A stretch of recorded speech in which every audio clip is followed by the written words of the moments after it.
The execution chamber smelled of bleach and cold steel, but it was a silence that got to you, the kind that curled in your gut and stayed there. Guards moved like ghosts, eyes averted, boots whispering against concrete. Behind the glass, the witnesses waited, some to mourn, some to watch him die. And then the door opened, and AK-9 entered. No one said a word. The condemned man turned his head, and the dog, ears flat, eyes locked, whined. Just once. Low, guttural. The kind of sound that made the guard stop breathing. That was the moment everything changed. Falling Ridge Correctional Facility sat like a bruise on the edge of town, wrapped in fog and razor wire. The locals called it the end of the line. One road in no turns, no exits, just pines, gravel, and whatever you'd done to land yourself there. At 6:43 a.m., Deputy Warden Colin Bryce stood in front of cell E09 with a clipboard in hand, jaw clenched. His uniform was perfectly pressed, boots spit shined, but his eyes had the hollow look of a man who hadn't slept in days. "You're up," he said, voice flat. Inside the cell, Thomas Grady didn't move. He sat on the edge of his bunk like he had every morning since the governor denied clemency, wrists resting on his knees, fingers twitching like they were still playing the piano. He hadn't touched one in 14 years. Colin shifted his weight, glanced at the two guard behind him. Neither looked at the inmate. "You've got final rights. 15 minutes. Grady turned his head slowly. His eyes, muddy, glassy, settled on Colin. "Can I ask for one last thing?" "Depends what it is." "I want to see the dog," Grady said. Colin stared, unblinking. "What dog?" "His name was Bishop," Grady said. "K-9 unit. He was mine. You think we're going to parade a dog into an execution chamber?" Grady didn't respond. Just looked down at his hands like he was measuring time in bone. Bishop hadn't worked a case in over 5 years. He was 12 now, gray in the muzzle, hips stiff, eyes clouding with age. But when they brought him into the staff room that morning, collar buckled, leash clipped by a handler from the sheriff's office, the dog didn't seem confused. He stood perfectly still. Then he walked, slow, deliberate, toward the execution wing like he knew exactly where he was going. The Reverend finished the prayer, murmured low and half-hearted. No one in the witness gallery moved. Not the dead man's lawyer, not the victim's family, not the state attorney. Colin leaned near the glass and pressed the intercom. "Bring him in." 15 minutes earlier, Warden Fielding had said, "This is a circus. The guy kills a woman, and now he wants a damn goodbye party with a dog." Colin hadn't responded. Fielding was a politician in a uniform. He liked press shots, didn't like dogs, didn't like nuance. "You knew Grady, didn't you?" Fielding had asked then, half accusation, half bait. "We were partners," Colin said, eyes flat. Fielding grunted. "Then maybe you'll enjoy this." Colin hadn't known how to explain it to himself, but he remembered the way Grady used to be, before the trial, before the screams, before the blood on his badge. There had been a night, 10 years back, after a drug bust turned bloody.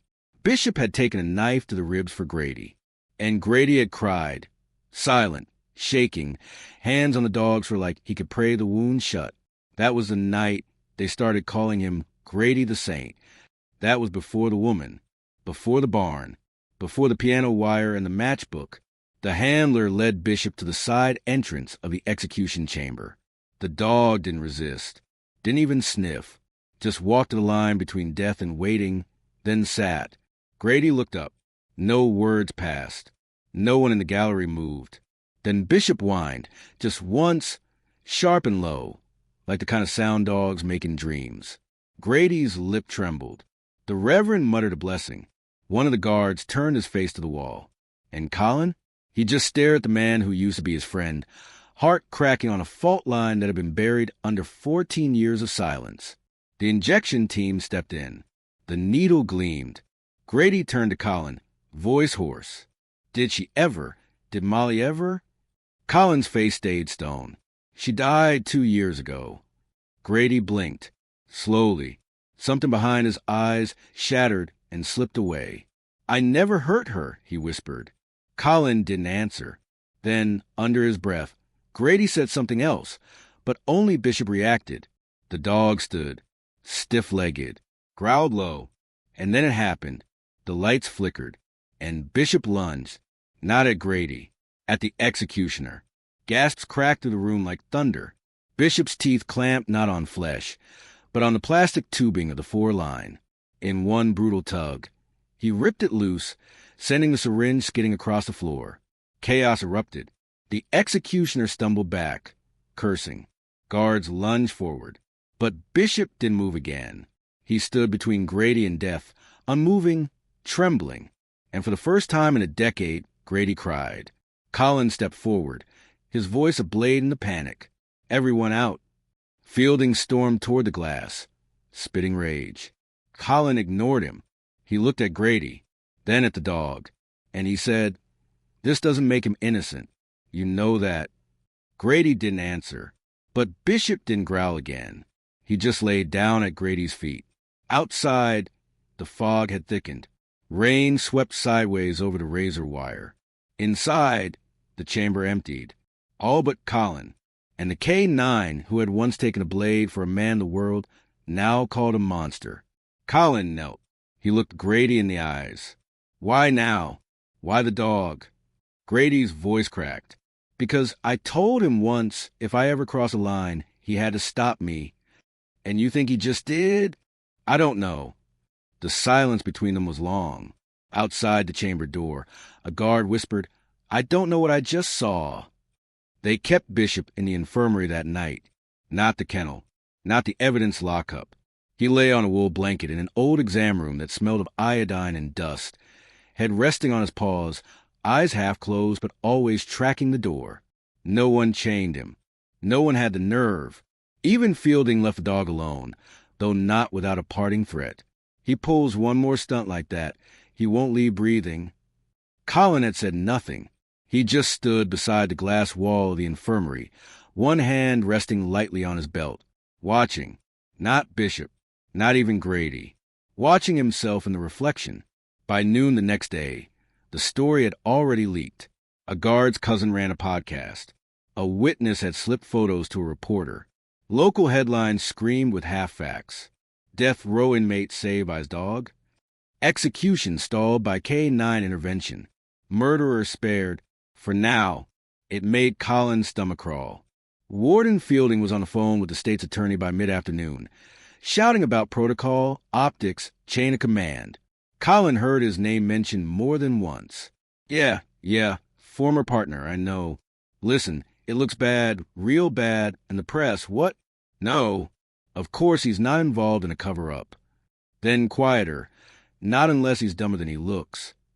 Colin sat alone in the archive room that evening, staring at the manila folder he hadn't opened in a decade. Thomas Grady, case file hashtag 274D. Victim, Elaine Halbert, 26. Time of death, May 17, 2011.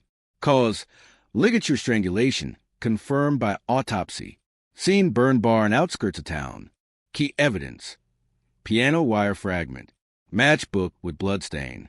Testimony from Officer Colin Bryce. Colin flipped the page. K-9 report. Bishop. Search and recovery. Alerted to blood trace on Grady's uniform. The photo attached showed Grady in cuffs. Collarbone bruised. A cut over his lip. He didn't look guilty. Didn't look innocent either. Just tired. Just done. Back then, Colin thought the look meant surrender. Now he wasn't so sure. There had been rumors. Grady's attorney had screamed about procedural errors, botched timelines, and tampered evidence. But no one cared. The press branded him a cop-turned-killer. The DA needed a win. And Grady? He never fought back. No appeals. No statements. No defense in court beyond a few cryptic lines. Colin remembered one. "I loved her. But love doesn't fix the damage. Some things are already cracked before they break." At the time, Colin thought it was poetic garbage. Now it rattled around in his skull, like a ghost trying to whisper something important. That night, the infirmary door creaked open. Grady sat on a bench across from Bishop, shackled but calm. His wrists had fresh red cuffs from the chain. His jumpsuit was cleaner than it had any right to be. Colin stood behind the door. The guard on duty, Officer Keyes, a rookie, hesitated. You sure you want them in the same room again? No one else is in danger, Colin said. Keyes scratched his jaw. I dunno, sir, after what the dog did. That dog didn't bite, Colin cut in. He intervened. Keyes studied him. For who? Colin didn't answer. Bishop rose slow. His joints clicked like old floorboards. He padded toward Grady. Sniff once. Saturday. Grady stared into the dog's face. Still remember me? Bishop didn't move. I guess I deserve to be forgotten. Colin's voice came low from behind. You wanted to see him. You got it. Now answer something. Grady glanced up. Colin's eyes were steel. You said you never hurt Molly, but you didn't deny killing Elaine. Silence. Even Bishop seemed to hold his breath. Grady looked at the floor. I didn't kill her, but I didn't stop it either. Colin took a step in. You're saying someone else did it? Grady finally met his eyes. I'm saying someone else was there. The night Elaine died had never made perfect sense. The fire was already raging when the fire department arrived. Grady had been found passed out nearby with smoke inhalation and a busted head wound. The cops chalked it up to a struggle. But Grady had never named an attacker. Never said who else was in the barn. Never said a damn word about the 2 tire tracks leading away into the dark. Colin hadn't brought it up then. The prosecution said the case was airtight. And after what happened with Molly, how she left, then died, a quiet overdose in a town that forgot her, Colin hadn't wanted to see the cracks. But now Bishop had tried to stop the execution. Not from fear, from recognition. And Bishop didn't act unless he knew something. You were covering for someone, Colin said slowly. Grady stared at the scarred floor. She was young, and she panicked. Grady hesitated. Elaine's sister, Naomi, she'd been using, stealing from their father. Elaine was going to cut her off, cut her out. Naomi snapped. I got there too late. I tried to pull her off. Elaine hit her head. And then she ran. I stayed. I thought if I took the fall, it would end it. Molly could start over. Naomi would disappear. You torched the place? No, Grady said. Naomi came back, panicking. I tried to stop her from lighting the fire. That's when she hit me. Colin felt the room sway slightly. Jesus, Tom. I thought I could save them both, Grady whispered. Turns out I couldn't even save myself. Back in the hallway, Keyes stared at Colin like he'd overheard everything. You buying any of this, sir? Colin rubbed a hand down his face. Doesn't matter what I believe. You gonna report it? Colin hesitated. Not yet. That night, Colin took a drive.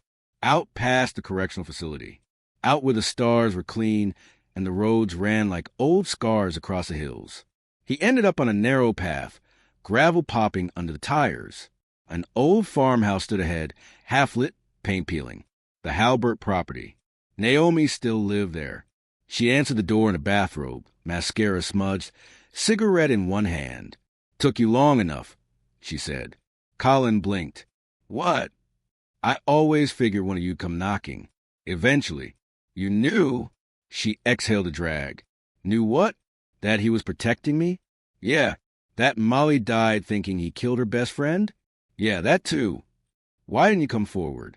Naomi's smile was hollow. You think the world wants a junkie's sister to rewrite history? You let an innocent man rot. No, she said quietly. I let a broken man choose to bury the truth because he thought it was mercy. She didn't slam the door. She just stepped back into the house and let it close soft, like maybe she thought that made it hurt less. Back at the facility, Colin sat alone with Bishop in the infirmary. Rain lashed the windows. The dog stared up at him, eyes cloudy but unwavering. Colin whispered, You knew the whole time. Bishop laid his head on Colin's boot. Just that simple. And outside, the storm began to howl. They gave Thomas Grady a stay. 48 hours. That's all. Fielding ranted. The governor refused interviews. The victim's family threatened lawsuits. And yet, somewhere in all that chaos, Colin had quietly submitted a supplemental report, along with Naomi's recorded confession. No guarantees, but enough to pause the needle. The news outlets had turned their focus to the dog. Hero K9 delays execution, the headlines read. They called Bishop loyal, brave, a symbol of justice. But Colin knew the truth. Bishop wasn't loyal to the law. He was loyal to the man. And that complicated everything. Colin sat in the chapel that morning, not praying, just sitting. The chapel at Falling Ridge was barely a room. 6 benches, dusty hymnals, and a warped crucifix that leaned slightly left.